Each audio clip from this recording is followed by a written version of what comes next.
were just making, then the initial we'll put group 1 aside because it is just the blocking part. But if you look at the alpha technique, which is group 2, then you have this kind of like initial half strike that sticks, and then the pull. So if Beck was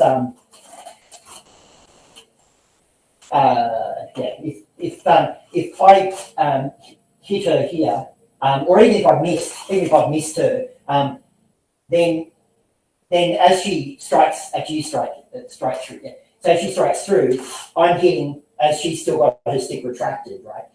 So I'm getting like 2 strikes for every one strike of hers. Another example, probably better example because it's easier to see. So I can kind of bait her with the initial movement of group 3, right? So group 3, if Beck puts up her stick actually straight, so group 3 has this kind of double hitting action. So then if I go like this, her defence is already presented itself, and then I get her with the second one, right? Or it might be that she has in fact successfully blocked me, and then as she's going to get ready to hit back, I've got her again with the second one. So there's this kind of like half strike. The second strike is basically on a half beat. It's actually hitting in the kind of half zone, right, between the strikes. So they can demonstrate it on here. Like I said, if you demonstrate the like the basics, like the 4, like group 2, 3, 4, yeah, and 5. Group 2. Yeah, So group 2 is the hit and pull. Group 3 is the bounce and come through. That's the first time I've hit the wall. All the other marks are him. Group 4 again is half strike here, full strike on the other side. Or you can do the faster version, which is here and then cuts on the same side. And then same abierta. So here on the other side, fast strike to the side, or on the same side. And so, in terms of the kind of setup, if you like, if I go to hit Beck with this strike, and she then wants to go for my hand, like so, big thing the snake. So as she goes for my hand, I've already got a position which, as it comes, I'm already kind of got a perfect counter for that, right? And so eventually, you want it to be seen. You want the first strike to be seen, or even to hit. Like so, if she doesn't block me, that's great. I get her. But if she does block me, or goes to block me, then I can get it straight away. And then eventually, these kind of blur, right? So the idea is to kind of make 2 strikes 1. So you get. So I'm still like hitting and hitting, but it's done like super fast. And of course, the plus action helps that as well. So that's one thing in the basics that kind of, I think, shows his kind of emphasis on, Jose Caballero's emphasis on kind of hitting fast. One of the other interesting things, before we compare it to estacadas, or we can compare it, like, say, to other systems. One thing you notice, and I mentioned before about the Hayang Kulub action, that's my Australian accent, sorry, Paulo. When you strike, unlike many systems which kind of pull their strikes and then sort of rotate back into a chamber up here or whatever, De Campo it doesn't arrest the motion of the strike. So you have this kind of like fully expressed kind of strike as you strike through, and the wrist just turns out into Hayang, right? And the same if you're going from abierta to serrata, as you strike, the wrist will change into Kulub. So again, a lot of systems would sort of do that and come back for the other strike or whatever. But again, in De Campo, there's a kind of movement which is to sort of arrest, or like in this case, to kind of fully express the motion through, right? So you get this kind of action where the wrist sort of turns. One other thing that's really noticeable in De Campo is the pick, right? And I know there's been a bit of discussion on the FMA forums about this. So you want to do a bit of carenza?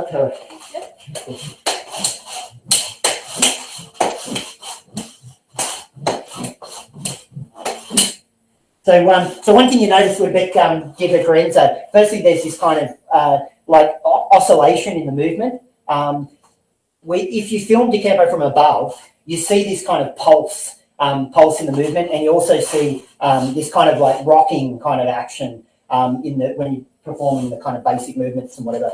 And that pulse, I think it'd be great if everyone out there films their FMA system with a drone camera and looks down and sees what kind of pattern is it kind of creating, because it was really instructive for us to see that DeCampo has this pulse. And again, it looks very different to Estacada's, because if Beck demonstrates a bit of like kind of carenza with Estacada's or something. And be mindful not to hit walls here. Yeah.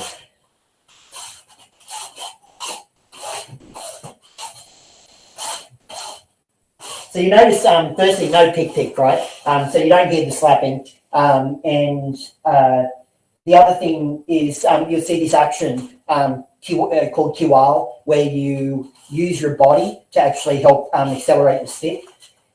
So the pick, there's been a lot of discussion about it, and I've certainly expressed my own views about this before. But if you've ever used a nunchaku, the nunchaku has to kind of wrap before it comes forward. And if you can create a pick, or a barrier for your stick to kind of respond to that's in front of your chest, right, then you've got, like, instead of it coming all the way to your back in order to go forward, it's now somewhere out here, which again means you shorten the distance between the first strike and the second strike. So pick, in my experience, it does accelerate the initial strike, but usually the pick is happening after you've already hit the target. So in this case, actually, I think what really is going on is that acceleration is helping what happens to the next strike.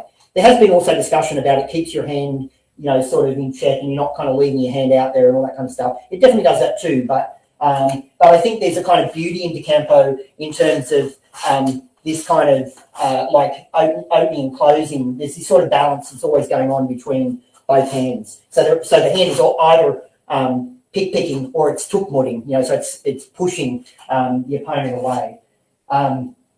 As Beck demonstrated with Estacada's, the Estacada's movement is, it's in some ways looks similar to other FMA styles, but the really key thing is the footwork. So there's this constant kind of like moving from almost like one stance to another initially, but then that becomes like, again, if you think about it in a Wadol fashion, then one of Grandmaster Banassa's favourite movements, if I'm allowed to say that, is 2 and 3 in his system. So this action is 3, this action is 2, and so one example would be this kind of action. So you're actually hitting up and hitting down, and that could be a kind of attack you make. Or you might strike down and thrust, which would be 7 and 8. So what happens is you start to combine the numbers. So he has a method of kind of putting the striking together and building up the numbers. And in that way, there's a similarity with DeCampo, because DeCampo at its college level has 7 kind of techniques. And then it puts those techniques together initially in a kind of consecutive order. And then post kind of instructor level in the specialization course, those techniques go together more randomly. So in that way, it's a bit like boxing. There's a kind of finite set of techniques, and then you just put those techniques together in combinations, and then later on, you'll sort of move away from set combinations to kind of free form movement. So we have like this is the 7 techniques all put together. So you'd have 1, 2, 3, 4, 5, 6, and then 7. But then you could do in the advanced kind of curriculum, and I know Paul has put this out on video already publicly. So if Beck chose, for example, 1, 5, 6, 4, 7, yeah.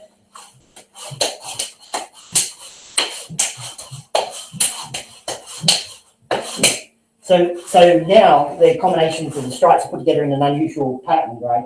And some of those patterns recur in the kind of system and teach you interesting things. but also it means your opponent can't ever be really sure what set of patterns, just like a boxer can't be super sure about which kind of set of combinations you're going to put together. It can be put together in all sorts of different ways, right? So so that's the I suppose a little bit about kind of De Campo's movement. I'm happy, like, if people want to ask questions in the chat, we can respond to that more specifically. Again, you would have actions like if deck was sort of shaped up, and I could use that serrata technique in horizontal. So this is the serrata technique that I demonstrated before.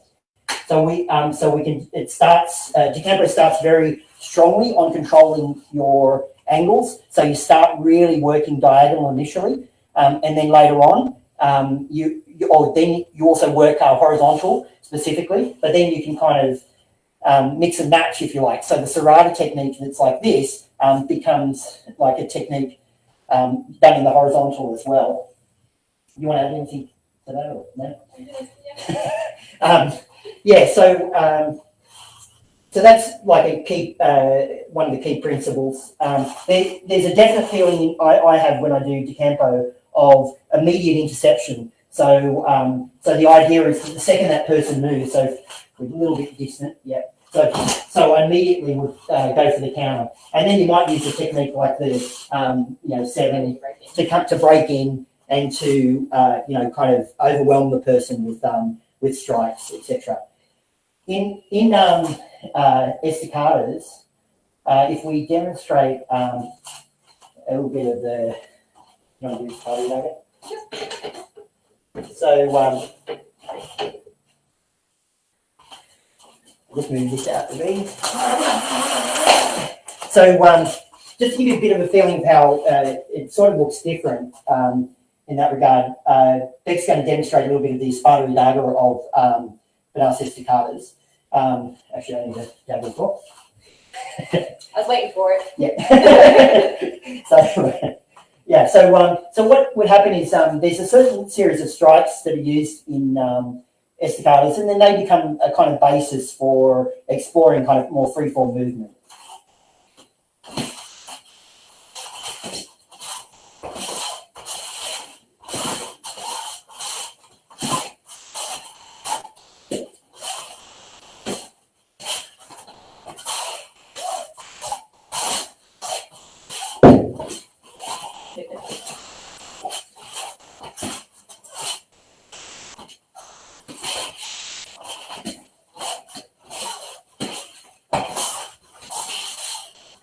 So that's a bit of an example of the Spada Daga of the system. It's, in my experience, kind of unlike many of the other systems you see doing Spada Daga, because often they're kind of in very formal patterns of movement. But what happens in Benas estacadas is that from the abecedada you've already learnt with the stick, that forms the basis, in this case, of my attacks. And Beck's initial defence. But then it introduces the gunting and really has an emphasis on the Otso movement and the Crosada movement, and the obviously the dag coming out. That part's often similar, I think, to other systems in a way. But this is particularly this kind of way of training is particularly something that we understand that Grandmaster Barnes was influenced from Hortensio Novales. So that's another aspect of it. What else do you want to show? Offensive, defensive? Yeah, thank you. I did want to show that. So one of the interesting things, again, like in terms of say Benas estacadas, is the kind of logic that's built into the very basic technique. So his fundamental kind of partner drill is called offensa defensa. So my opponent will come in, so with their number one attack, and the first level would just be blocking. So, and at this point, the Grandmaster doesn't place a big emphasis on how your body moves exactly, just really getting a kind of feel for it. And the same then happens with the second level, which is where we counter. So we have a single counter. And the kind of cool thing about this, type of training is that initially it starts in that formal pattern, but eventually it can break from that pattern. So, for example, I can throw. If you notice that my defence here is like a number 1, and my second counter is like a number 2, right? In terms of Benas Estacada's system, that would be the 1 and 2, right?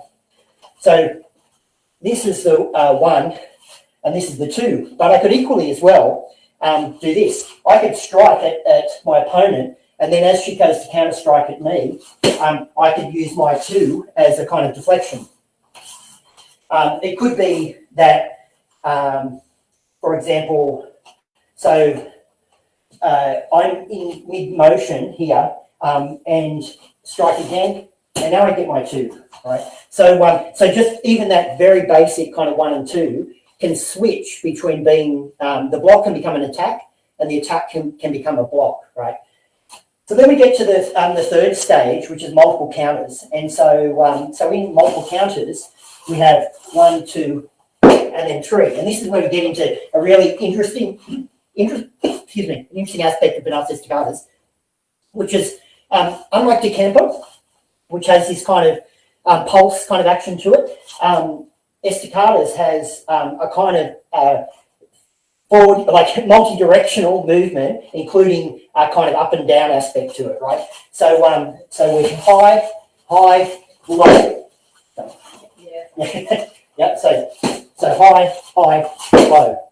And you hear this kind of tumbada thing, right? Hitting the ground, which is kind of also a way of finishing the movement. It can be bouncing off the ground, but it's also teaching you to cut, like strike right through. We don't do it with blades, but it's definitely a thing with the stick. So then the fourth level, that's going to insert a counter movement while I'm trying to do my multiple counters.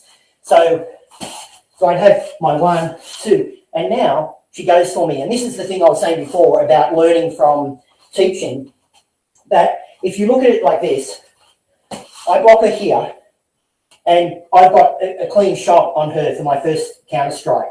I've in fact got a clean shot on her for my second counter strike. But as my second counter strike is completing, this is my most vulnerable moment, and that's when she throws her counter, and I have to return the other way. So we end up with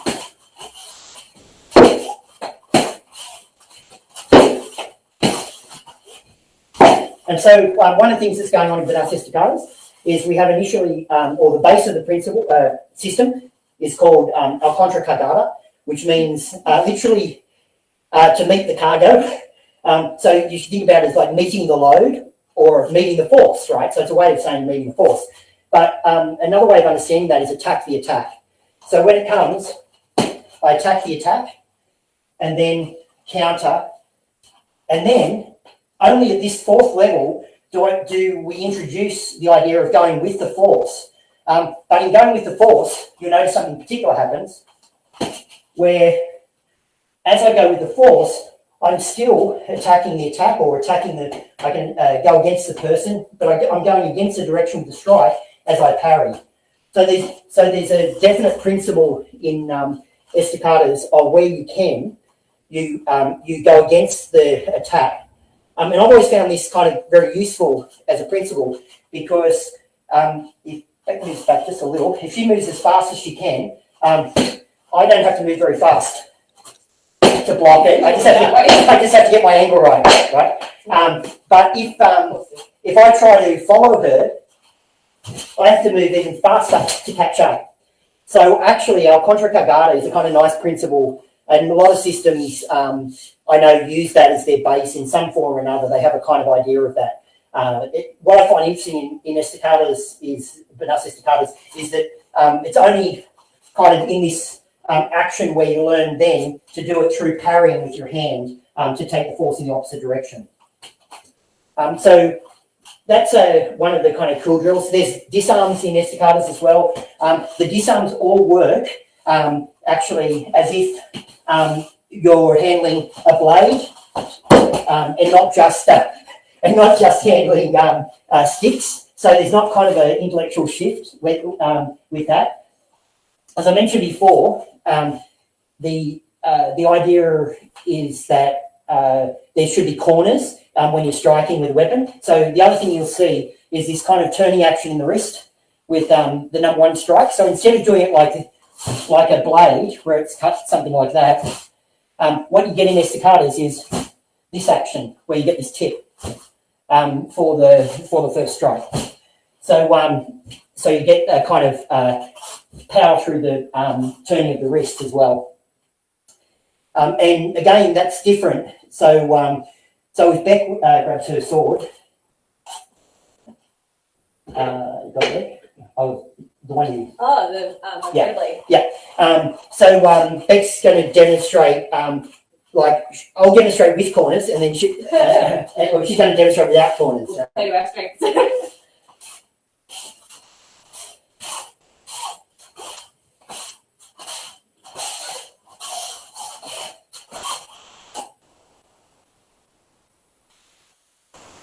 So that was like without corners, right? So that kind of smoothness to it. Whereas if we go with the with corners, right?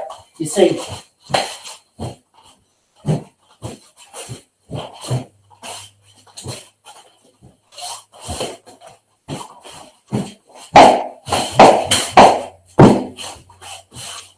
So there's a kind of more stopping kind of action. Then if you compare that to the campo, this is where I think is kind of interesting, because you see this kind of let's say like a wand-like action. So the last thing I wanted to point out in the demo was something about the footwork. So when you go to pass, which is a little bit tiring sometimes. In fact, people ask me what the purpose of pass is. I've heard different explanations. But one time, Paulo, I think a grading, asked Master Johnland and to explain what he believed pass was for. And he kind of, partly humorously, but truthfully, said that actually his father used to get, and his grandfather used to get people to do it when they were training for Huedo Toro. So you would have to go through the entire curriculum while doing pass. So you've got that kind of constant movement. Well, if you think about being in a little village in the Philippines and not having skipping ropes, or training on rocks and where twigs are and everything, you probably couldn't really do skipping, right? But actually, it makes sense that this would build up stamina. You can hear what it's doing to my chest right now. So there is a kind of logic to that. But we also know that in my experience, it can work. And you see this with, I think, Edgar Silverte, kind of using it almost like the balestra in fencing, whereas you attack, you get a half step and a full step. So you kind of can use it to trick your opponent's range. So again, you could use it in a motion where the person thinks you're coming in, but you've only half stepped. They've committed to wherever they are, and then you full step into the action. But the other interesting thing about it is, when we first trained with Paulo, it was very obvious. He mentioned something like crab-like movement. And it was very obvious that Campo lets you kind of move in a circle around your opponent, right? So that if Beck is sort of my opponent there, that as I start the pass, I can move around her because of the square stance and because of the square stance, and the micro adjustments. I can keep my centre line facing her all the time through the micro adjustments provided by the pass. In comparison, as I say, Eskrima doesn't have it, and I know Grandmaster Benas is not particularly a big fan because of the amount of energy it can eat up, which it does. And I don't think you would fight like that continuously, but you would. There's certainly that moment of explosion in the exchange. And I mean, Jose Cabrera would make the point that if a fight goes on longer than 3 seconds, then it's taken too long. So the 1, 2, 3 is always really important. One last thing I promised was that we demonstrate. I won't give away the secrets unless Paulo puts in the chat we're allowed to. But one thing about Decampo with this kind of wrist turning, you can get multiple strikes off the one in the one pass, right? So so instead of like a single hit, I don't know if you can hear this okay. You may or may not be able to, depending on if it changes the sound. But we can also get multiple hits on the one pass. So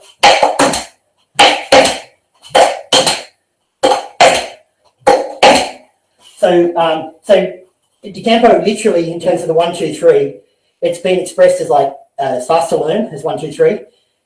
Don't let a fight go on longer than 3 seconds. It kind of has 3 key levels, like primary, elementary, high school, college. It also it said that the grandmaster used to wait for 3 seconds, and if you hadn't moved, he would attack. There's a kind of we definitely attack in more. Like some patterns are 3, but some are more. There's a sort of idea of the first strike, like initiate, counter, finish, if you like. So I might initiate a strike, counter, and then finish. So there's kind of many reasons why it gets called 1, 2, 3. The other thing I did sort of signal this, and this is probably a better vision to show this, but in terms of that sparring idea before about using different languages, and in terms of my own experience with these systems, is that they do allow you to express yourself differently in the movement. And so again, the technique called Decampo Original is this one, right? So that's the Decampo way of doing it. If I do it faster, so it's that kind of movement. If I do the same thing in estacadas, particularly for close range, the whole body dynamic changes. It's the same movement, but you get a different kind of action. So this kind of, so you could say these strikes are common to the systems, but their way of expressing is completely different. And I've got to say, that's the thing I got most from training with Paulo and Grandmaster Benas. Really having that experience that the differences in the systems are actually important and make a difference. I think we'll stop the demo there, unless people have got questions about it.